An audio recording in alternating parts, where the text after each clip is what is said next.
Catch you tomorrow. Hello, good evening. Thanks for being with us. I'm Blake Burman. This is The Hill on NewsNation. Tonight, the president is abroad and departing with a blunt message. We basically have two countries that have been fighting so long and so hard that they don't know what the they're doing. Do you understand that? That was this morning. The status of the ceasefire tonight, plus Senator Ron Johnson and Mick Mulvaney here with me in a moment. So, what is the threat from Iran at this moment in the maybe days and weeks to come potentially as well? Why the next likely head of Central Command was warning today that the Iranian threat still persists. Also this evening, the big vote in the Big Apple.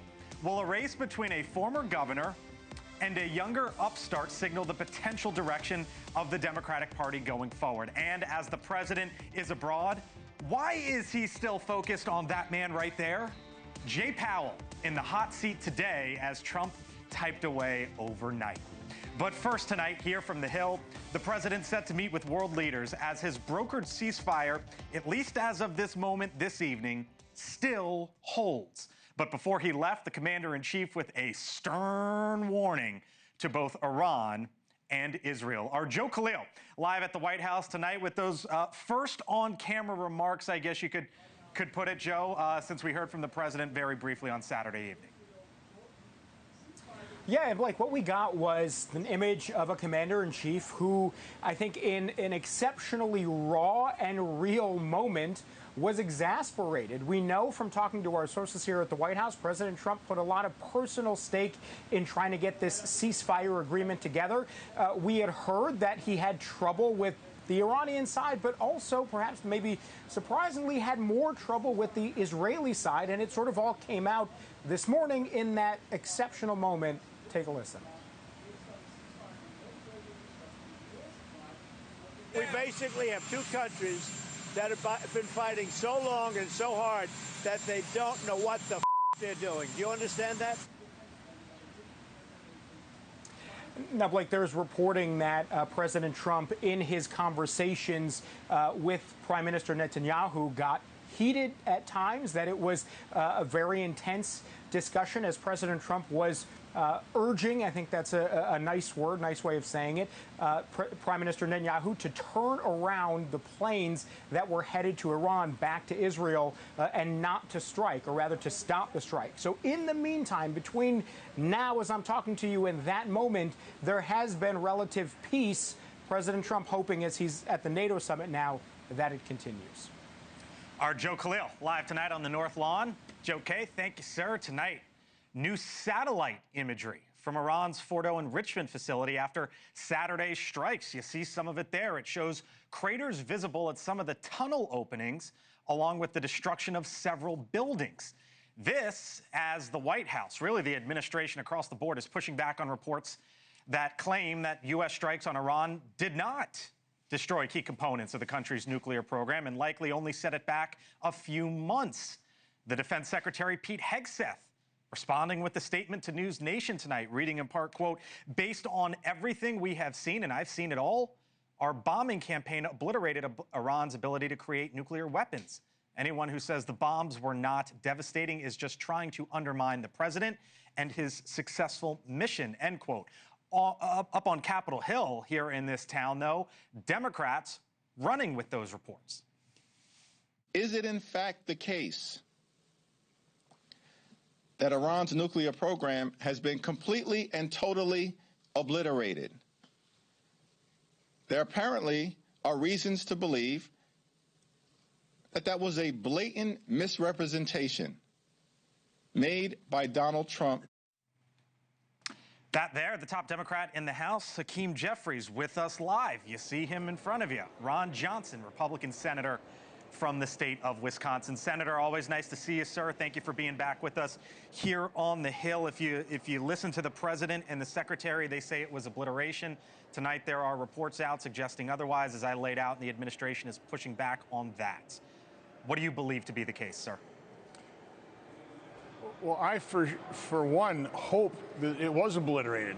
You know, I almost get a feeling from some Democrats that they hope it wasn't, so they can, not enjoy the success that President Trump hopefully is engaged in here. Iran made themselves our enemy. They've been in war with us for decades. I feel sorry for the Iranian people. We have no beef with them. We have a beef with their regime that is the largest state sponsor of terror that we could not allow to become a nuclear power. So I hope it was obliterated. If it wasn't completely, I think we'll probably find out about that. It seems like Israel has excellent intelligence. When do you think we know? I just hope the mullahs understand that.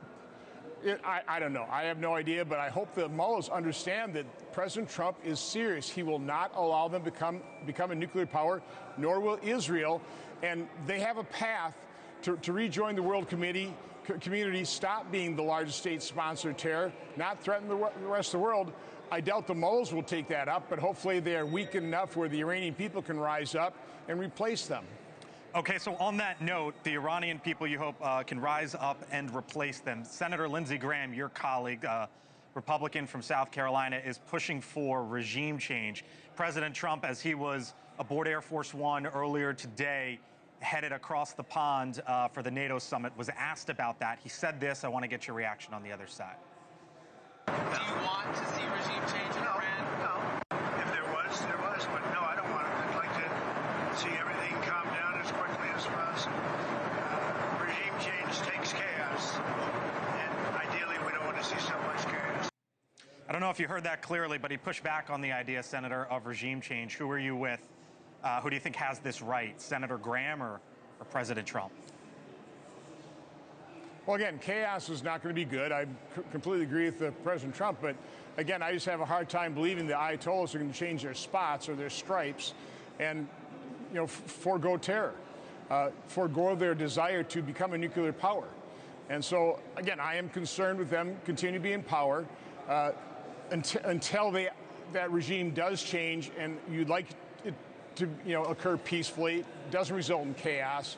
But until that were to happen, the Middle East will still be embroiled in conflict, and there'll be no end in sight. I'm hoping that a new day is dawning here, and there is an end in sight to this. How hopeful are you that this ceasefire holds?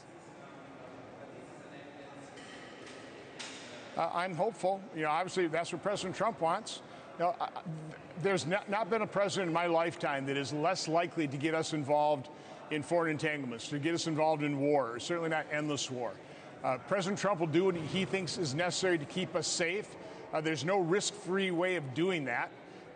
It was a risk taking out their nuclear power in case they had, or their nuclear capability in case they had this stored someplace else, or if they had sleeper cells potentially led in this country with Biden's open borders. So there's nothing risk-free, but was absolutely certain is we could not allow Iran to become a nuclear power. I want to turn your attention to something the president was posting as he was on Air Force One.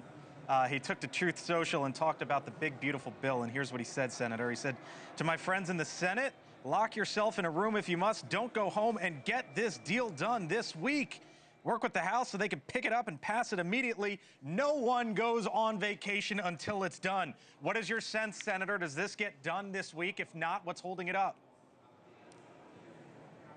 I'm happy to do that. We haven't even gone through the entire parliamentarian process of the bird bath. We still don't know exactly what the entire bill is. There are many issues outstanding. From my standpoint, my problem is as much as the House did a good job in reducing some spending and extends the current tax law so we don't have a massive automatic tax increase, avoids a debt crisis. I'm all for that. I'd vote for that tomorrow. But I can't accept a one-and-done bill that leaves our deficits in excess of $1.5 or $1.9 trillion as far as the eye can see. I can't accept that as a new normal. Of this evening? So well, again, we don't have a Senate bill yet. But until we address that, or I see a believable strategy to address additional deficit reduction in the future, it's pretty difficult for me to vote yes and accept this as a new normal. I just can't accept $2 trillion plus deficits as far as the eye can see. It's so unconscionable, it's so immoral what we're doing to our children, future generations. That has to stop. We'll leave it there. Ron Johnson, Republican from the state of Wisconsin, with us here on the Hill. I have no doubt we'll talk to you again soon. Thank you, sir. Have a good night. You as well. Mick Mulvaney, former Trump White House Chief of Staff, NewsNation contributor, with me now. Hello, sir. Hello, Burman. So one of the big conversations in this town was there was supposed to be an intelligence a briefing on intelligence for the House and the Senate. You're laughing, and I'm going to get to that in a second. Democrats are not, though. Yeah. And I want to play some of the sound and get your reaction on the other side. This last-minute postponement of our briefing is outrageous, it's evasive, it's derelict. They're bobbing and weaving and ducking. Senators deserve full transparency. Why are Republicans hiding facts and the truth from America? Okay, you've been on the side of this as a member, so you're laughing because you I am think having a nothing good giggle over it. So here's... I know why. I don't... Here's why I'm laughing. Okay, tell me. The briefings are a joke. Everybody knows it. It's one of every member of Congress walks into those things and never hears, not once, I've been to a dozen of them, I never heard a single piece of information in these giant classified briefings that I hadn't read in the New York Times or read on the internet, okay? And everybody complains about it right away. Not a single time. The Intel Committee is different. The Standing Committee, Permanent Committee on Intelligence, there's about 20 members from both parties. That's different. They get to see everything. But rank and file members don't get to see a single piece of information that they haven't already seen in the public domain. If it is a joke, then why do they even have it? They do it to sort of check the box. The Republicans do it to Democrats. Democrats do it to Republicans. It's just part of the dance that they go through. Listen, if they had the briefing, the Democrats would be complaining about the fact that they didn't hear anything classified. You know, they'd be complaining. It's an opportunity to sort of beat up on the other side. These are completely worthless. I understand why they do them. Again, checking the box. But there was no way that Hakeem Jeffries expected to hear anything today in that briefing had it taken place. I'll tell you what stood out to me was the President of the United States this morning, early this morning, on his way overseas, getting before the cameras, because you've been to hundreds of those. I've been to hundreds of those. Yep. I don't ever remember the President dropping the F-bomb. No. And that stood out to me because, as I asked you, what happened that he walked out to the camera and that was his demeanor, that was his mood? What happened before then? You know, people talk like this. Adults talk like this, right? I snapped one out of bounds with a member guest this weekend and talked like this. You're not the President, though. Exactly. The President has never done this in public. Not a single time. This was different today. Okay. I saw frustration in levels of which I've not seen before. Frustration for what, you think? I don't know if he just got off the phone with somebody, just saw a piece of intel, just something didn't go right. That was an angry Donald Trump. You don't see that he very, very rarely loses his temper. He came close to it this morning. Real quick, Mick, on the issue of whether or not the sites are obliterated or whatever the adjective is that you want to ascribe to it versus only setting them back potentially, as there are reports tonight, for a few months. The administration is pushing back on that. From your perch, what stands out to you? Going to be a controversy for a period of time. Anytime there's a top secret report that's leaked out of the Pentagon into the press, which is what happened this afternoon, it will upset you, and it's going to drive a discussion about the deep state of the Pentagon and so forth. But it's only going to be an issue for a short period of time, Blake, because at some point, we are either going to go back in and investigate these things as part of a peace deal. There's no way the Israelis are going to allow this. The sites.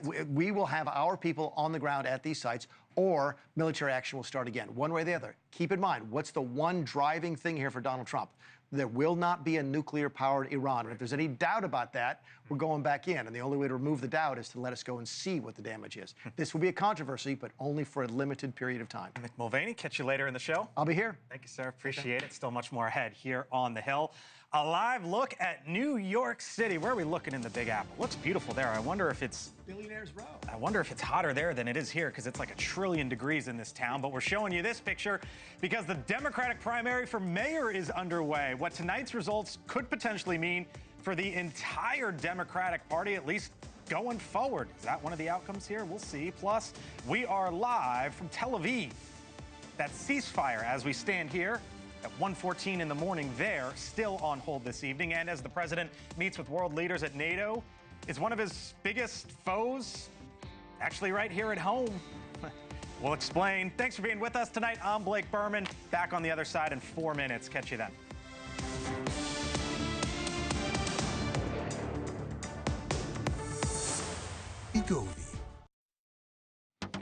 All right, welcome back here to the Hill on NewsNation. Live look right now at New York, New York. We'll get there. New York, New York, there it is. America's largest city, as voters are headed to the ballot box at this moment, would you believe it? And this one has the potential ripple effects for Democrats, as a younger upstart is going head-to-head with a well-known former governor to try to become the Democrats' nominee for mayor in the Big Apple. 67-year-old Andrew Cuomo back on the ballot trying to become Mr. Mayor. The race appears to be tightening, with Assembly member and self-proclaimed 33-year-old Democratic socialist Zohran Mamdani showing some surging support. Now, the ballot is crowded with 11 candidates, so it's just not these two. And New York City's ranked choice voting is adding another layer of complexity. The winner in the Democratic Party would then go on to take on the current mayor, Eric Adams, the Democrat who's running as an independent, along with Curtis Sliwa, the Republican candidate. Joining me now, Scott Tranter, Data Science Director over at DDHQ. Chris Hahn, remotely. Bring in Hahn. Where is my guy? There he is, coming in at some point. NewsNation contributor. Hello, sir. Hello to you both. So here's the thing. This is a race in New York, right? Yeah. But I called Tranter and I called Hahn today, and I was like, guys, what's going on here? And you both convinced me that something much bigger is going on, potentially, or at least this could have ripple effects, right? So I want to show this. These are the betting markets right now. And let's show that real quick. As sort of, well, first off, this is the DDHQ polling average. So right now, average of 7 polls released this week.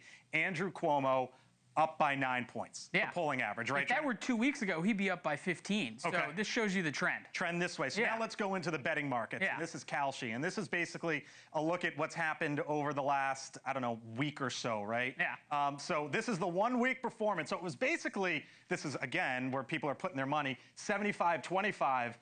Nope, not at this current moment, Tranter. What's going on? Yeah, and it's getting closer. Look, the betting markets are moving faster than the polling is. Polling shows us where the trend is. If we were to zoom in on the last 3 hours, it would be going back and forth. And it just shows you that this is going to be a close race. Why?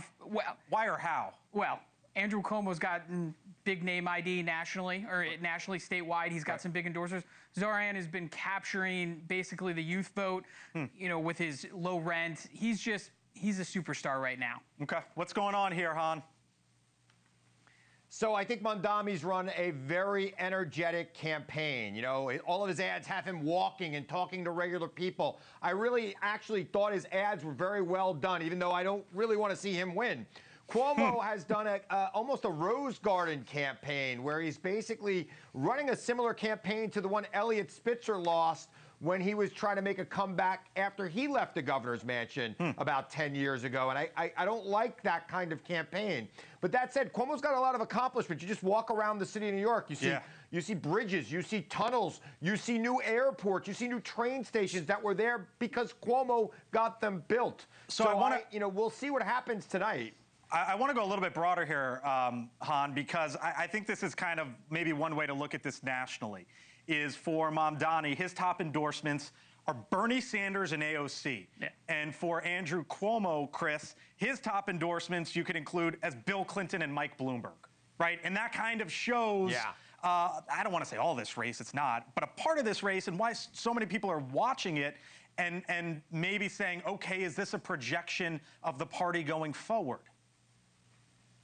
Well, you know, possibly, but, you know, Cuomo did get the endorsement of Jessica Ramos, who is one of the leaders of the socialist types in the state legislature, who was considered to be his biggest challenger at the beginning of this contest, but Mamdani surpassed her.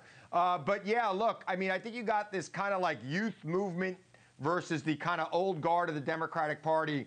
I think Cuomo would be a terrific mayor. I think he'd be a terrific general election candidate. I think unstoppable. I think if Mamdani becomes a Democratic nominee, my former radio partner, Curtis Sliwa, may be taking up residence in Gracie Mansion with his 100 cats. Okay. They've got this thing, ranked choice voting, right? So I mentioned there's tons of folks on the ballot tonight.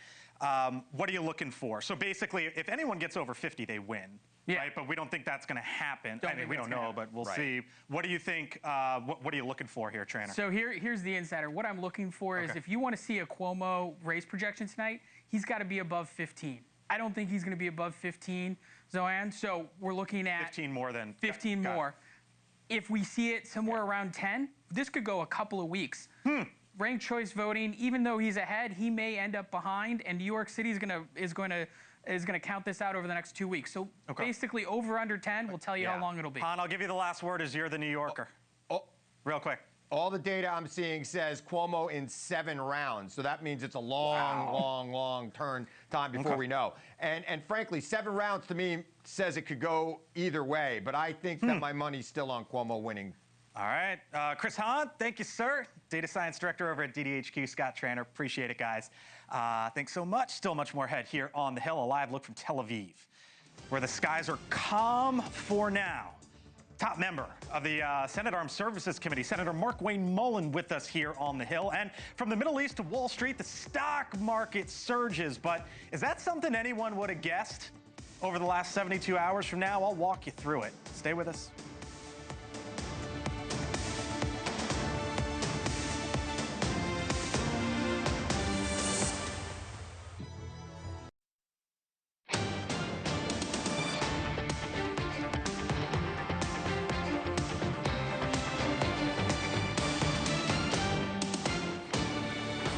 Nearly nailed it to the second, 6:30 and 6 seconds past here in Washington. Thanks for being with us tonight here on The Hill. I'm Blake Burman. President Trump tonight is in the Netherlands attending the NATO Summit, just one day after brokering that ceasefire deal between Israel and Iran. But before heading abroad, he had these words for both countries.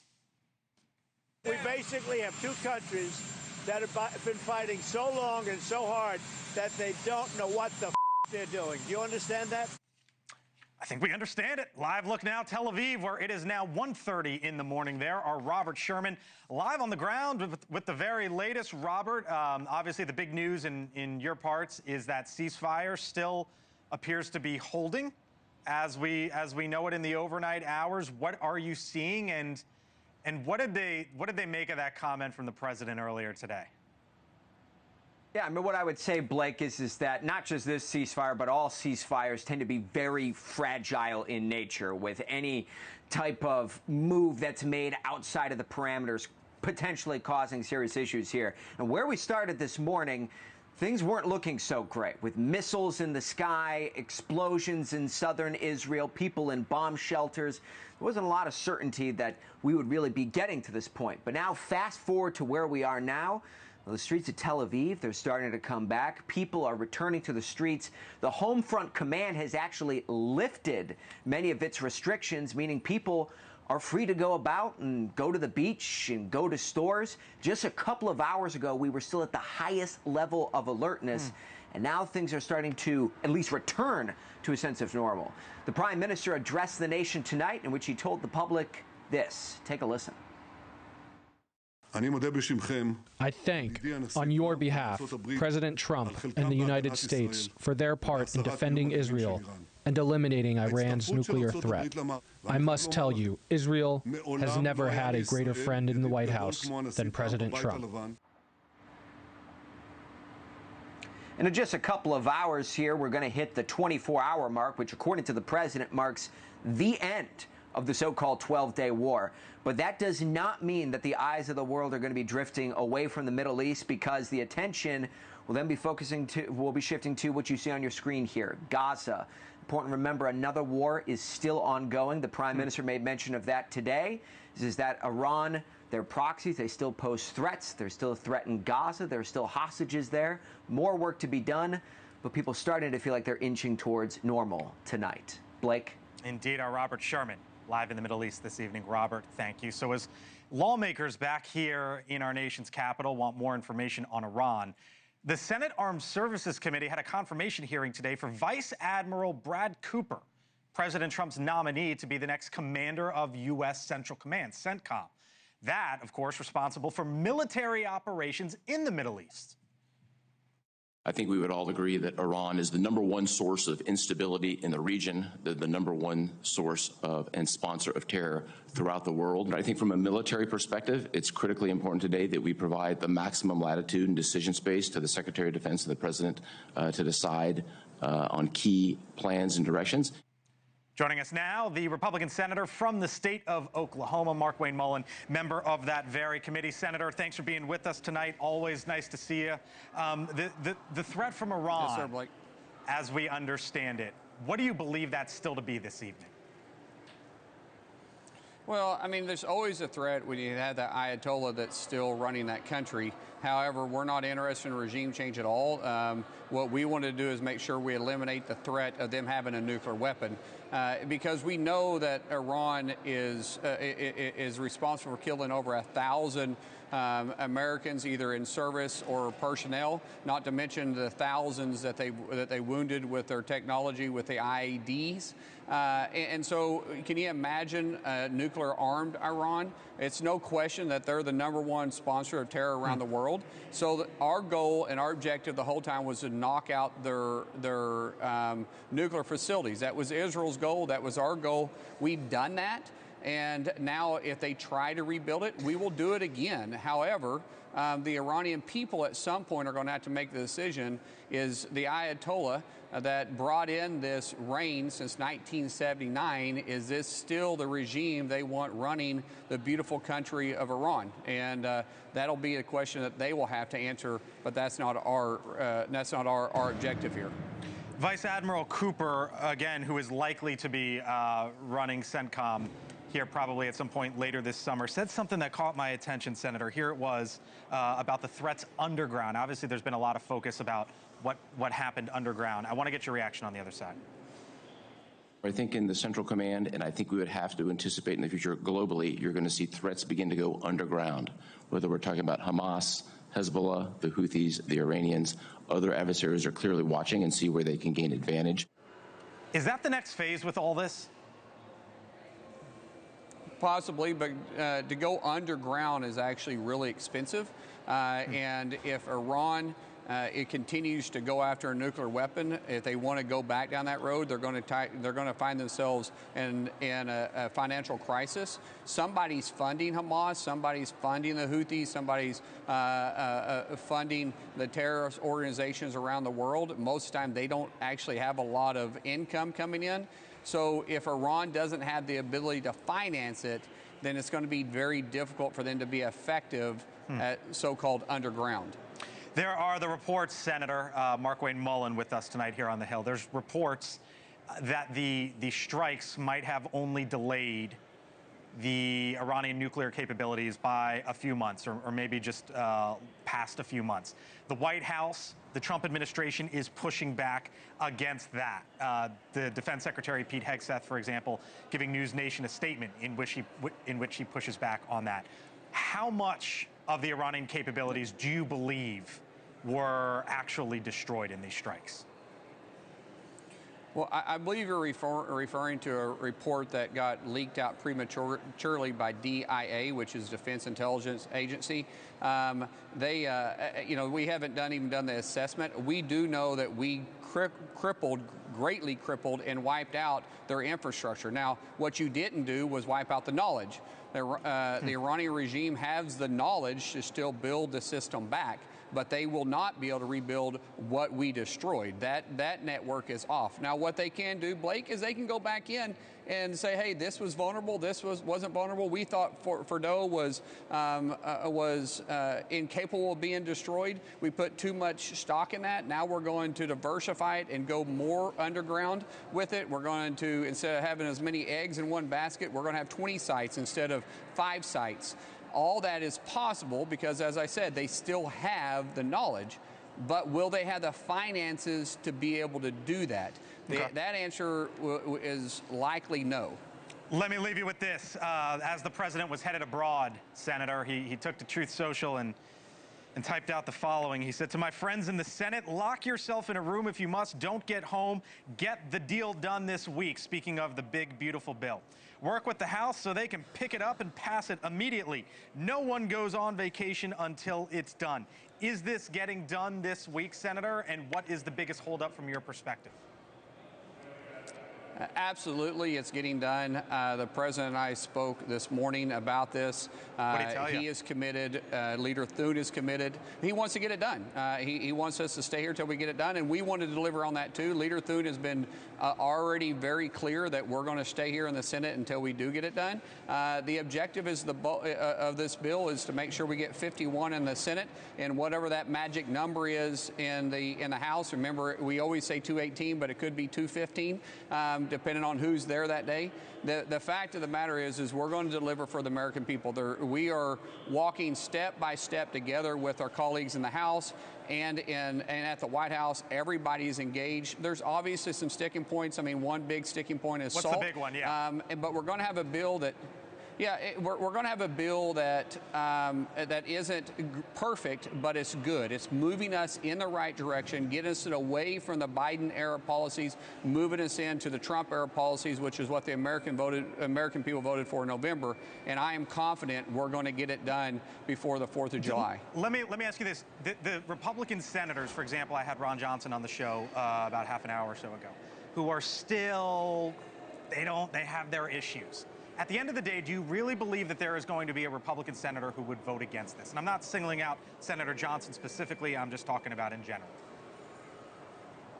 Well, possibly. You could have one or two. You have some people that have very strong opinions about it. But at the end of the day, you have a or B choice. When it comes to the floor, Blake, you have either A, I'm choosing to move forward, or B, I choose to stay with Biden-era policies. That's the only two options, because we have negotiated this really since September. We started having meetings about this in September, but we were all engaged about reconciliation after the November election. So everybody's had time to vet their ideas. But your idea is just an idea unless you can get 51 votes on it.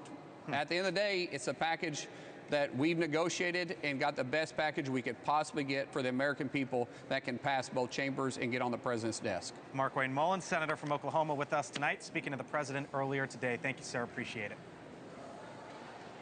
Thank you. You got it. Still to come here on the Hill. For all the things that the president has to deal with, is the Federal Reserve at the top of the list? What will actually happen with rates is going to depend on the path of the economy, and that's highly uncertain. Why the president was typing away about that man right there in the overnight hours. And on the other side of the break, I'm going to lay out for you what's happened in the last 72 hours. Would you have believed it just a few days ago? Bill O'Reilly on Cuomo.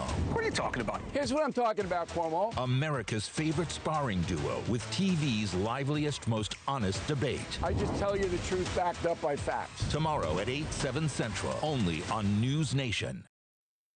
Latest.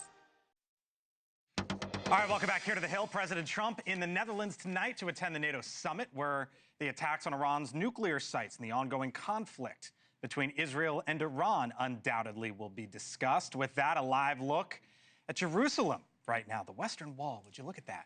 Where the ceasefire with Iran is holding up this evening, at least for now. But I want to take a step back here for a second, maybe provide a little bit of perspective. What if 72 hours ago, I told you that in the next 3 days, that the president would send in B-2 bombers and strike 3 different Iranian nuclear facilities? That Iran would retaliate in a way that included alerting the U.S. government ahead of time, resulting in, thankfully, not one American casualty. After that, the stock market would actually be in the green all across the board, as it's been the last 2 days, including the Dow up more than 500 points today alone. And oil prices, those would plummet. Futures dropping roughly $10 a barrel in the last 2 trading sessions. And that the president would announce a ceasefire deal between Israel and Iran, all in 72 hours. If I made that prediction, how many of you would say no shot on earth whatsoever that would happen? Here we are, full panel with me now. Mick Mulvaney, NewsNation contributor, former Trump White House chief of staff. Oh, am I getting a Scott Bolden? He is back. Ooh, NewsNation political contributor. It is 1 trillion degrees, so I don't mind the suit. Hannah Brandt, Washington correspondent, and Niall Stanage, White House columnist for The Hill. Hello to you all. Thanks for being in. Appreciate it. I just laid all that out. I would have predicted. What did I say? What did I say? I would have predicted he would have used the F-bomb. I would have been right about that. But seriously, though, that's some to most of the dynamic over the last 72 hours. If I'd laid that out to your party, they would have said, Burman, you're nuts. I would have said those are options, but he'd never do it. But he's done it. But I'd also tell you not so fast. Okay. Because if we believe these preliminary reports that maybe those bunkers weren't as damaged, right? It was just really irresponsible to say that they obliterated these bunkers 5 minutes after the bombs dropped. Everybody can agree to that, but that's why you don't do that. And so I'd give it another week or two and let's see what happens, because whether they busted the bunkers or not, what's our next step, and do we have to go back? Sound a little conciliatory there. No. 72 hours has been good for the Republicans. I would have gotten one of them out of the predictions. The one that I think I would have guessed right was the one about how Iran responded. That they would have to do something. We know they have to do something. That it would be on a military facility and not civilian. That it would probably be the thing in Qatar, because I don't know if you've been there, I have been. It's in the middle of nowhere, so the chances of collateral damage are zero. And they would have called us to tell us. Why did I say that? It's exactly what they did after the Soleimani assassination. In Iraq in 2000. That's exactly right. So there's a pattern there. And they are weakened. They absolutely are. Israel's weakened. Iran is weakened. They don't want a battle right now. It didn't surprise me about the peace discussion. I would not have predicted that, but I would have predicted the response of the Iranians. I don't know, Niall, what comes next. Donald Trump doesn't. Nobody out there knows what comes next. But that's a pretty decent size of or piece of the picture over the last 72 hours, is it not? Well, it is if you draw the time frame as the last 72 hours. I think what a lot of people more critical of Trump would say is, if you draw the picture over the past week or 2 weeks, the last 72 hours are largely about getting us back to where we started in terms of stock market, oil prices, and so on and so forth. He has taken an enormous risk here, putting American military forces into a conflict basically at the prompting of Benjamin Netanyahu. And now we're hearing from his own Defense Intelligence Agency that he may have delayed the Iran nuclear program by 6 months. That's a pretty puny reward for the size of risk he took. Yeah, and to Niall's point, we've been hearing from lawmakers. They're very frustrated. They haven't seen a plan yet, right? Those briefings that were supposed to happen today got pushed back, and lawmakers say we have not gotten enough answers from the Trump administration on this. The important thing about the attack was not the success of the attack on the nuclear facilities. It was the bringing an end to the hostilities, and here's why I say that. The Americans are going to insist during this negotiation, as the Israelis are, on an end to the program. So you didn't have to end the program in the attack. What you had to do is drive the Iranians to the negotiating table to give it up voluntarily. And if they don't do that, Donald Trump will go back in again. He's motivated by one thing and one thing only. You want to drop 30,000 pound bombs on these bunkers where you think the uranium is. And by the way, we don't know whether the uranium is still there or not. You want to do that and use 50 planes to do this and mislead and do all that you've done, this whole operation. And you're saying that it wasn't necessary for them to destroy their nuclear capabilities? I thought the best line the administration put out was the line on Sunday. We're not at war with Iran. We're at war with the Iranian nuclear program. But then they talk about a regime change. The program will end as a result of this past 72 hours. Let me get in very quickly with my friend Mick's point here, because the argument that is made, that you're making, is Iran will take from this, we were bombed because we had a nuclear program, we must end it. To me, it is at least as plausible that the lesson Iran takes is, we were bombed because we do not yet have a nuclear weapon. We don't go around bombing North Korea. We don't go around bombing Pakistan, or Russia for that matter. And I think that's the danger in that argument.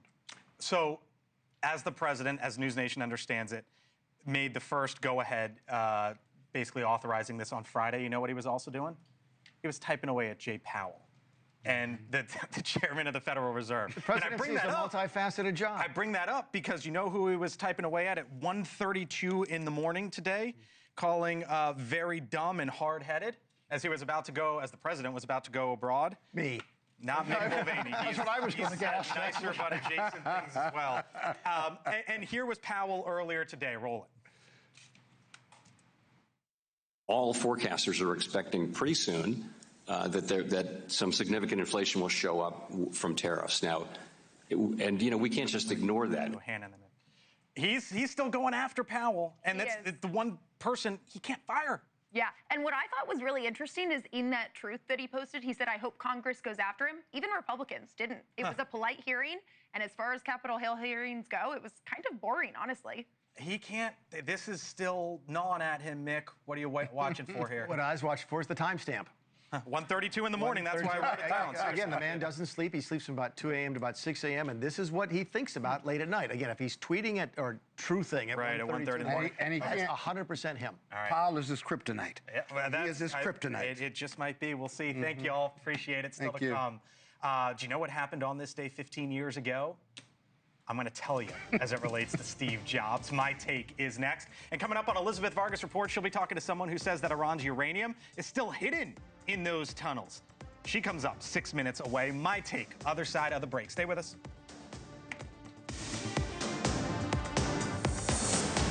It's 9 today.